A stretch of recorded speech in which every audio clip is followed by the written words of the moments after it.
Friends, welcome to மாட்டியன் பேசி. நான் உங்கள் உமா. ஸோ இன்னைக்கு நம்ம பார்க்கக்கூடிய இந்த வீடியோ ரொம்ப ரொம்ப முக்கியமான வீடியோ, உங்கள் லைஃபையே மாற்றக்கூடிய ஒரு வீடியோ. இந்த வீடியோவை ஸ்கிப் பண்ணாமல் கடைசி வரைக்கும் பாருங்கள். நிறைய டைம் இல்லாமல் கம்மியான டைம்லேயே நான் என்ன சொல்ல வரேன் அப்படிங்கிறத தெளிவாக சொல்லிடுறேன். ஓகேவா? இன்னைக்கு நம்ம பார்க்கக்கூடிய கண்டென்ட் அப்படிங்கிறது ஒரு கசப்பான கண்டென்ட். அதாவது நிறைய பேருக்கு இது வந்து கசப்பாக தான் இருக்கும்.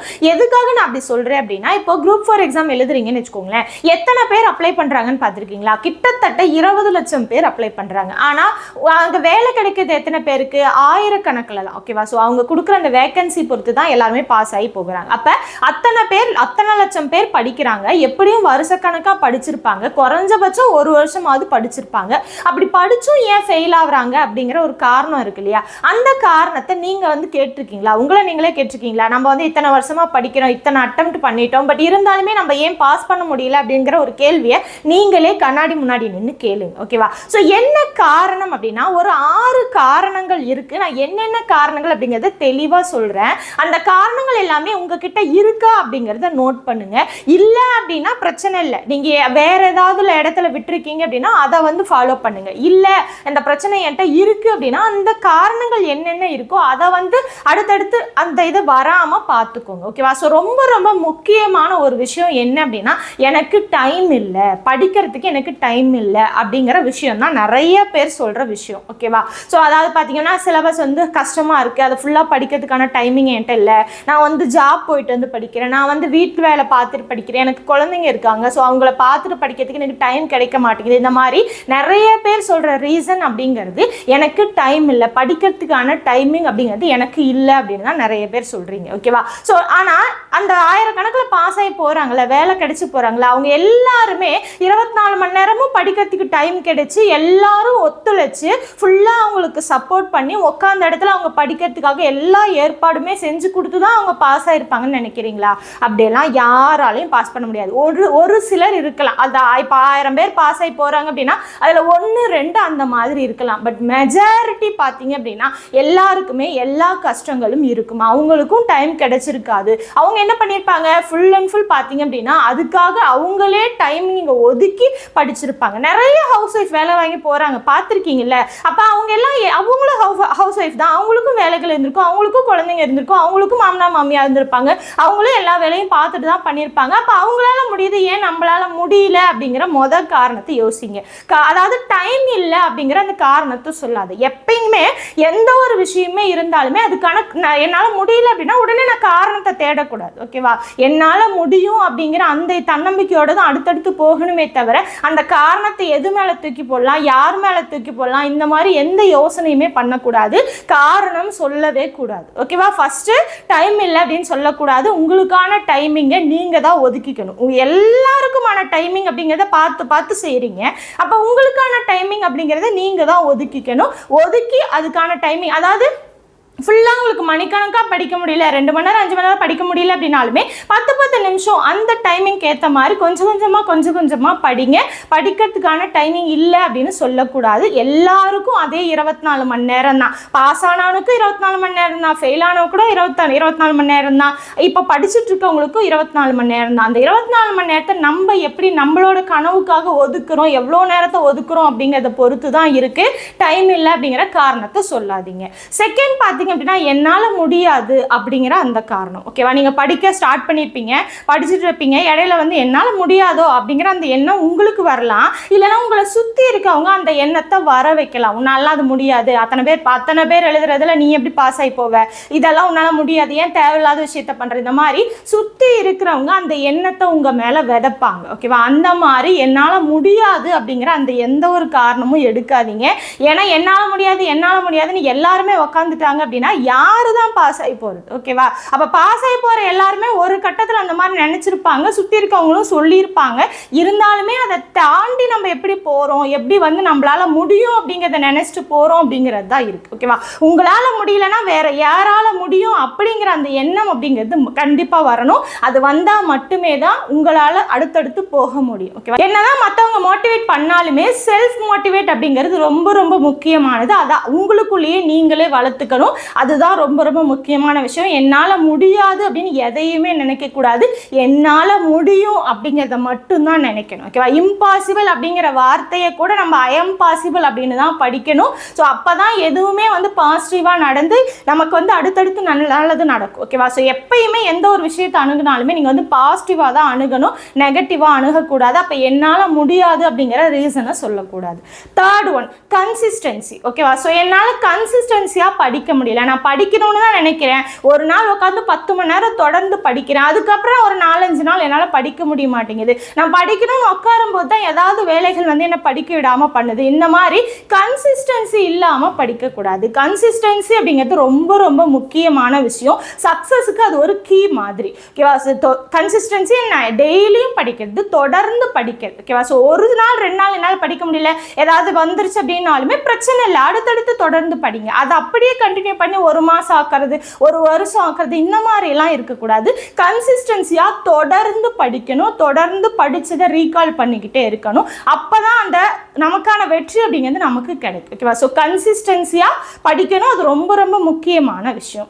அடுத்து சோசியல் மீடியா பக்கம் போயிட்டீங்க அப்படின்னா, குறிப்பாக சொல்லணும் அப்படின்னா இன்ஸ்டாகிராம் பக்கம்லாம் போயிட்டீங்க அப்படின்னா இப்படிங்கிறதுக்குள்ள உங்களுக்கு 1 மணி நேரம் 2 மணி நேரம் போயிடும். அப்போ அந்த விஷயத்தை நீங்கள் வந்து கண்ட்ரோல்டாக யூஸ் பண்ணணும். ஒன்று யூஸ் பண்ணாதீங்க, இல்லை என்னால் யூஸ் பண்ணாமல் முடிக்க முடியாது. ஒரு சில டைமிங் வந்து எனக்கு டிப்ரெஷன் ஆகுது, இல்லை ஏதாவது சோர்வாக இருக்கேன், எனக்கு தூக்கம் வருது, இந்த மாதிரி டைமிங்கில் நீங்கள் அதை பார்த்தாலுமே 5 நிமிஷம் 10 நிமிஷம் மேக்ஸிமம் 10 நிமிஷம் தான். அதுக்கப்புறம் அதை வந்து எடுத்து பார்த்துட்டே இருக்கக்கூடாது. ஏன்னா அதை பார்த்துக்கிட்டே இருந்தீங்க அப்படின்னா உங்களுக்கு டைமிங் போகிறதே தெரியாது. அப்போ ரொம்ப ரொம்ப சீக்கிரமாக டைமிங் எல்லாமே போயிடும். உங்களுக்கு கிடைக்கிற அந்த டைமையும் நீங்கள் அதில் வேஸ்ட் பண்ணிட்டீங்க அப்படின்னா என்ன ஆயிரும், நீங்கள் அந்த படிக்கணும் அப்படிங்கிற அந்த சங்கிலியை விட்டு வெளியே வந்துடுவீங்க. ஸோ கன்சிஸ்டன்சியாக படிக்கணும். சோசியல் மீடியா பக்கம் போனாலுமே 10-5 இந்த மாதிரி சின்ன சின்ன டைமிங். ஓகேவா? ஸோ 5 நிமிஷம் 10 நிமிஷம் இப்போ ரிலாக்ஸ் ஆகிற அந்த டைமிங்கை நீங்கள் அதுக்காக எடுத்துக்கோங்க. ஃபுல் அண்ட் ஃபுல் அதுலேயே மூழ்கிடாதீங்க. அதை தான் நான் சொல்ல வரேன். ஓகேவா? ஸோ அப்போ இப்போ ரீல்ஸே பாருங்களேன், நிறைய பேர் வந்து வேலை கிடைச்சதுமே வந்து அந்த இடத்துல நின்று ஃபோட்டோ எடுப்பாங்க இல்லையா?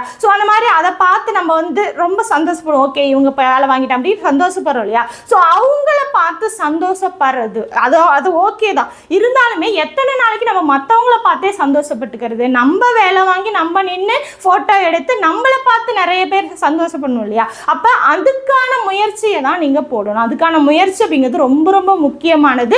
முயற்சி போடணும், அது கன்சிஸ்டன்சியாக போடணும். அப்போ அடுத்தவங்களை பார்த்துட்டே நம்ம வந்து நம்மளோட வெற்றியை இழந்துடக்கூடாது. நமக்கான வெற்றி நமக்கு கண்டிப்பாக வேணும். அப்போ அதை நோக்கி நம்ம போகணும், கன்சிஸ்டன்சியாக படிக்கணும். அடுத்து பார்த்தீங்க அப்படின்னா டெஸ்ட் போட்டு பார்க்கணும். என்னதான் வந்து கன்சிஸ்டன்சியாக படிச்சுட்டே போனாலுமே ரீகால் பண்ணிகிட்டே போனாலுமே டெஸ்ட் போட்டு பார்த்தா மட்டுமே தான் நம்ம மைண்டில் அது எவ்வளோ இருக்குது, எந்த அளவுக்கு ஞாபகம் இருக்குது, நம்மளால் அந்த டைமிங்குள்ளே அதெல்லாம் அட்டன் பண்ண முடியுதா அப்படிங்கிற அந்த இது எப்போ தெரியும் அப்படின்னா நம்ம டெஸ்ட் போட்டு பார்த்தா தான் தெரியும். 200 கேள்வி அட்டன் பண்ணணும், அந்த 3 மணி நேரத்துக்குள்ளே அட்டன் பண்ணணும். அப்போ எவ்வளோ கேள்விகள் நம்மளால் அட்டன் பண்ண முடியுது, எவ்வளோ கேள்விகள் தவறாகுது, எவ்வளோ கேள்விகள் நம்ம படித்ததுலேருந்து வரல, நம்ம இன்னும் எவ்வளோ படிக்கணும், இன்னும் டெப்த்தாக எப்படி படிக்கணும், இந்த மாதிரி விஷயங்கள் எல்லாமே டெஸ்ட் போட்டால் தான் தெரியும். அப்போ அடிக்கடி டெஸ்ட் போட்டு பார்த்துக்கிட்டே இருக்கணும். அது ரொம்ப ரொம்ப முக்கியமான விஷயம். சும்மா படிச்சுட்டு போய் எக்ஸாம்லேயே ஸ்ட்ரைட்டாக உட்காருது அப்படிங்கிறது வேலைக்கே ஆகாது.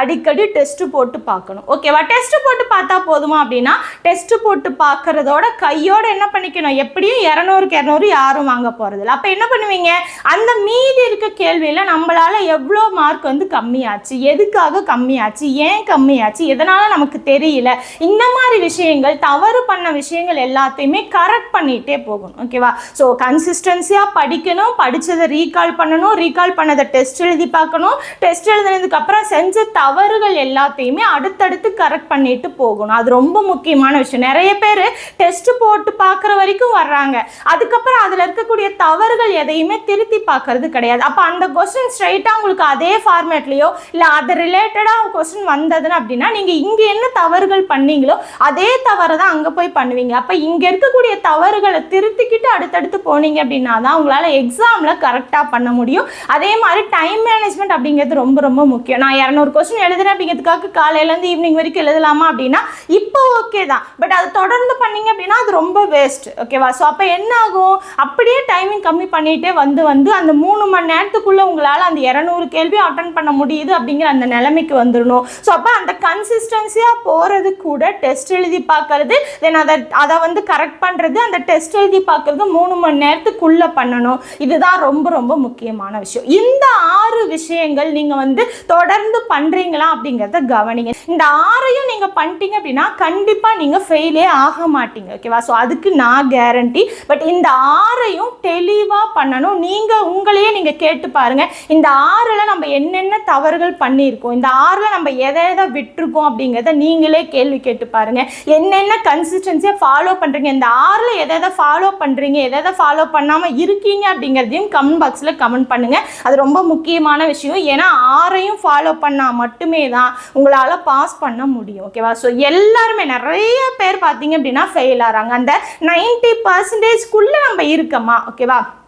எக்ஸாம் எழுதுகிற 100%ல் 90% பேருக்கு வேலை கிடைக்கிறது கிடையாது. 10% தான் கிடைக்குது. அப்போ 90%ல் நம்ம இருக்கமா இல்லை 10%ல் இருக்கமா அப்படிங்கிறது தான் ரொம்ப முக்கியமானது. எந்த இடத்துல நீங்கள் இருக்கீங்க, எந்த இடத்துக்கு நீங்கள் வரணும் அப்படிங்கிறதையும் நீங்கள் தான் டிசைட் பண்ணிக்கணும். அதே மாதிரி செல்ஃப் மோட்டிவேட் அப்படிங்கிறது ரொம்ப ரொம்ப முக்கியமானது. அடுத்தவங்களோட வெற்றியை பார்த்தே சந்தோஷப்படாமல் உங்களோட வெற்றியை மற்றவங்களுக்கும் காட்டுங்க. ஓகேவா? ஸோ அப்போ என்ன பண்ணணும், அந்த வெற்றி அடையிறதுக்காக நிறைய வந்து அதுக்காக நீங்கள் பிளான் பண்ணி படித்து அதுக்காக அதை நோக்கி தான் போகணும். ஓகேவா? ஸோ உங்களோட கனவுகள் உங்கள் கண்ணுக்கு வெறியாக தெரிஞ்சால் மட்டுமே தான் நீங்கள் அதில் பாஸ் பண்ணி வர முடியும். ஓகேவா? ஸோ உங்களோட கனவுகளில் நீங்கள் வெற்றி அடையணும் அப்படின்னா அதோட வெறி அப்படிங்கிறது உங்கள் கண்ணில் தெரியணும். அதை டெய்லியும் ஃபாலோ பண்ணிகிட்டே போகணும். எக்காரணம் கொண்டும் அதை விட்டுறக்கூடாது. ஓகேவா? ஸோ கனவு அடைய போகிறது நீங்கள். அப்போ அதுக்கான முயற்சி எல்லாமே நீங்கள் எடுக்கணும். எப்பயுமே அதை கைவிட்டுறாதீங்க.